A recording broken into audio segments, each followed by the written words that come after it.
Varicose veins కి సరైన చికిత్స కోసం సంప్రదించండి ఎవిస్ హాస్పిటల్.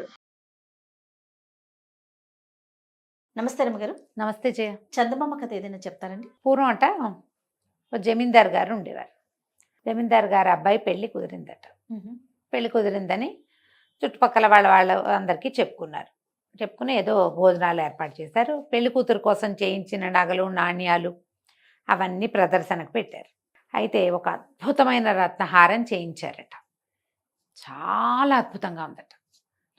అయితే ఏమైంది, ఈ పెళ్ళికి పిలుపు ఈ నిస్తార్థం అయిపోయింది. పిలుపుల్లో ఒక జాగీర్దారికి కూడా పిలుపు వెళ్ళింది.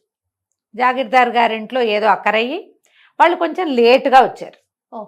జాగీర్దార్ గారికి ఒక కూతురుద్ది, తార ఆ పిల్ల పేరు. ఆ అమ్మాయి అందరికీ చెప్పింది, నేను జమీందార్ గారింటికి ఫంక్షన్కి వెళ్తున్నా, వాళ్ళు చేయించిన రత్నహారం చూసొచ్చి అందరికీ చెప్తానని ఫ్రెండ్స్కి చెప్పుకుంది. తీరా వీళ్ళు వెళ్ళేసరికి లేట్ అయిపోతే ఈ ప్రదర్శన అంతా అయిపోయి జనాలు భోజనాల దగ్గరికి వచ్చేసారు. ఈ తార చూద్దామనుకుంటే నగలు లేవు ఇక్కడ. మిగిలిన నగలన్నీ వీళ్ళకి తెలుసు, అవన్నీ పాతకాలంవి చూశారు. కొత్తగా పెళ్లి కూతురు కోసం చేయించిన రత్నహారం అక్కడ లేదు. సరే, ఈ పిల్ల ఏం చేస్తుంది, అటు ఇటు తచ్చట్లాడి, వాళ్ళ అమ్మగారికి ఏమీ ఆసక్తి లేదు. మిగిలిన పెద్దవాళ్ళందరికీ ఏముంటాయి, నగలు నాణ్యాలు వస్తువులు చూసే భ్రాంతి చిన్నపిల్లలకే ఉంటుంది. అందరూ భోజనాలకు వెళ్ళిపోయారు. ఈ అమ్మాయి ఏం చేసింది, జమీందార్ గారు అమ్మాయి మాలినిని అడిగింది, ఆ హారం చూపించవా నాకు అంటే. ఆ మాలినేమో కొంచెం విసుగ్గా మొహం పెట్టి, అబ్బా అవన్నీ సర్దేశాము, అవన్నీ ఇప్పుడు ఎవరు తీస్తారు, లోపల పెట్టేశాం, పెళ్ళప్పుడు చూద్దుగానిలే అంతే. ఈ పిల్ల కొంచెం చిన్నపుచ్చుకుంది, అందరికీ చెప్పొచ్చింది, నేను చూసొస్తాను. ఇక్కడ మాకేదో హోల్డ్ ఉందని మనం చెప్పినప్పుడు ఫ్రెండ్స్ అందరు ఏమంటారు, ఆ ఒట్టి గొప్పలు చెప్పుకుంటుంది అలా అనేస్తారని పిల్ల కొంచెం మూతి ముడుచుకుని అటు ఇటు తిరుగుతుంటే ఈ మాలినితోటి తార మాట్లాడుతున్నప్పుడు అక్కడ ఒక ముసలాయన కూర్చుని ఉన్నారు. ఒక ఆయన ఎట్లాంటి మామూలు సాధారణ బట్టల్లో ఉన్నారు. పంచధోతి చొక్కా వేసుకున్నారు, లాల్చీను ఓ ధోతి కట్టుకుని ఉన్నారు.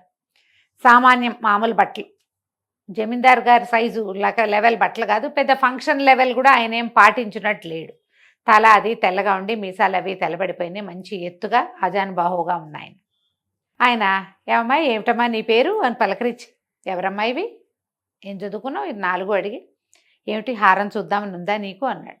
అనేసరికి పిల్ల చటుక్కుని ఆశ్చర్యపోయి, మీకు ఎలా తెలుసండి, అదే ఇప్పుడు నువ్వు మాలిన్తో మాట్లాడుతున్నావు కదా, దాన్ని నేను చూపిస్తాను నీకు అన్నాడు. అనేసరికి పిల్ల కొంచెం సరదా పడింది, కానీ ఈయనెవరో పెద్ద మనిషిలాగా ఉన్నాడు, కానీ అంత పెద్ద మనిషిగా లేడు, ఆయన మామూలు బట్టలు కట్టుకుని ఉన్నాడు. మేము బంధువులమేనమ్మా, ఇది మా ఇల్లే అన్నాడు. అనేసరికి సరే ఆయన చూపిస్తానన్నాడు కదా, మాలిని దాని పనులలో అది ఉంటుంది, చుట్టాలకి చూసుకుంటుందిగా, రా అని చెప్పి ఈ తారని వెంబడి పెట్టుకుని పైన మేడ మీదకి తీసుకుపోయాడు. ఓ అరలాగి అందులోంచి రత్నహారాన్ని తీసి చూపించాడు.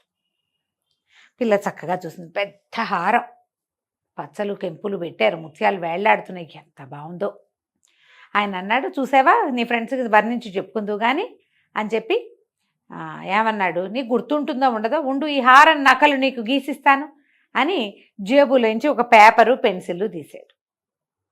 లాల్చీ వేసుకుని ఉన్నాడు కదా, లాల్చీ జేబులోంచి మడతలు పెట్టున్న కాగితాన్ని సాపు చేసి చిన్న పెన్సిల్ ఆయన దగ్గర, ఆ పెన్సిల్ పెట్టి అన్నగా డిజైన్ చక్కగా గీశాడు. గీసి పిల్ల చేతిలో పెట్టాడు. వెళ్దామా ఇంకా అన్నాడు. సరేనని తార లేచేసింది. ఆ కాగితం మడత పెట్టి పర్సులో పెట్టుకుంది. హ్యాండ్ బ్యాగ్ తెచ్చుకుంది పిల్ల, ఇందులో పెట్టుకుంది. ఈ అమ్మాయి చూస్తుండగానే ఆయన లోపల పెడుతున్నాడు, పెట్టేదాకా ఉండల.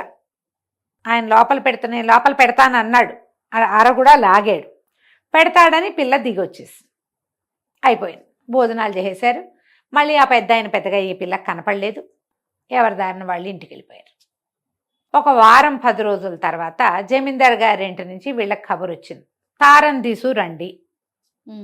తారని తీసుకుని వెళ్ళేసరికల్లా జమీందార్ గారి భార్య తారని పక్కకి తీసుకెళ్ళి, ఏమమ్మా నువ్వు నీ ఫ్రెండ్స్ అందరికీ మరి నగ నేను చూశానని చెప్పావుట, నువ్వు చూడలేదట కదమ్మా, మాలిని నీకు చూపించలేదని చెప్పింది, నీకెవరు చూపించారు నగ, నువ్వు ఎప్పుడు చూసావు అనేసరికల్లా ఈ పిల్లంది, అవునండి నేను మాలిని అడిగాను, మాలిని అన్నీ సర్దేశాము, ఇప్పుడు కుదరదులే అన్ని భోజనాల దగ్గరికి వెళ్ళిపోయింది. ఒక పెద్ద ఆయన వచ్చారు కదా ఆ రోజు, పొడుగాట ఆయన, లాల్చీ చొక్కా పంచ వేసుకున్నారు, తెల్ల జుట్టు తెల్లటి మీసాలు ఆయన.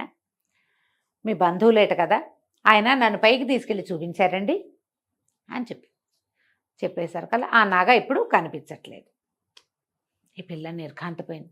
కాదండి, నేను పెట్టేదాకా నేను ఉండలేదు, ఆయన అర లాగారు, ఆయన పెడుతూ ఉండగానే కింద నుంచి ఎవరో కేకలు పెడుతున్నారండి, నేను దిగొచ్చేసాను అనేసరికల్లా ఆవిడ ఇంత ఎత్తున సర్రుమని లేచి అంది భర్తతోటి, నేను చెప్పానా ఆయన పిలవద్దని, దరిద్రం ఎంత పని అయినా చేస్తుంది, లేకిగుడ్డలు ఆయనను పిచ్చి బట్టలు వేసుకుని వచ్చాడు ఫంక్షన్కి, చూడండి హారం సవరిచ్చేసాడు, దరిద్రుడు కాబట్టి ఇంత పని చేశాడు, పెళ్ళికని చేయించాం, హారం అందరికీ చూపించాం, పెళ్లి వాళ్ళకి చెప్పాం, ఇప్పుడు ఏం చేస్తాం, పోయింది అఘోరించండి అని భర్తను తిట్టడం మొదలుపెట్టింది జమీందార్ గారి భార్య.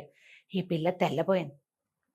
ఆయన ఎంత సాత్వికంగా ఉన్నాడు, ఎంత చక్కగా మాట్లాడాడు, అలవాటైన వాడిలాగా లోపల గదిలోకి దారి తీసాడే.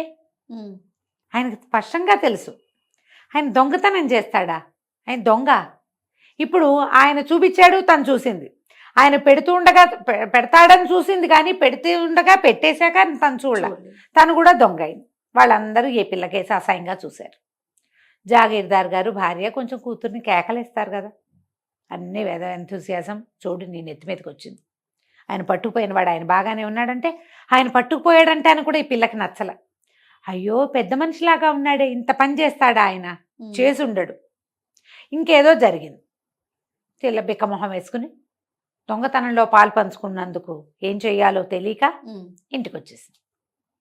ఆ రోజు ఆయన కాగితం మీద బొమ్మ వేసి ఇచ్చాడు కదా, ఆ కాగితం బయటికి తీసింది, దానికి వేసే చూస్తోంది. చూస్తూ సరే చూసి ఇంత చక్కగా బొమ్మ వేశాడు, ఎంత ముద్దుగా మాట్లాడాడు, అమ్మా తల్లి అన్నాడే, అయ్యో అని ఆ కాగితం మడత పెడుతూ పెట్టబోయింది. పక్కన వెనకాల చిన్నగా ఒక 2 పేర్లు రాస్తున్నాయి, అప్పారావు రామాపురం. ఈయన పేరేనేమో, ఎందుకంటే ఆ కాగితం అక్కడిది కాదు, ఆయన జేబులో నుంచి తీశాడు.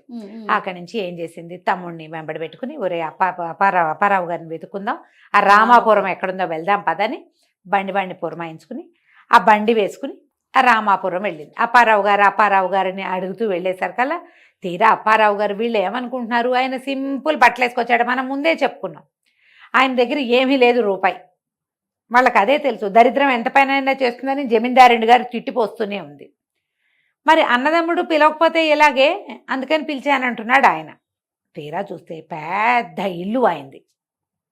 జమీందారు గారికి తీసిపోయే ఇల్లు కాదు అది, జమీలో ఎంత ఇల్లుందో ఇక్కడ కూడా అంత పెద్ద భవంతి ఉంది ఇక్కడ.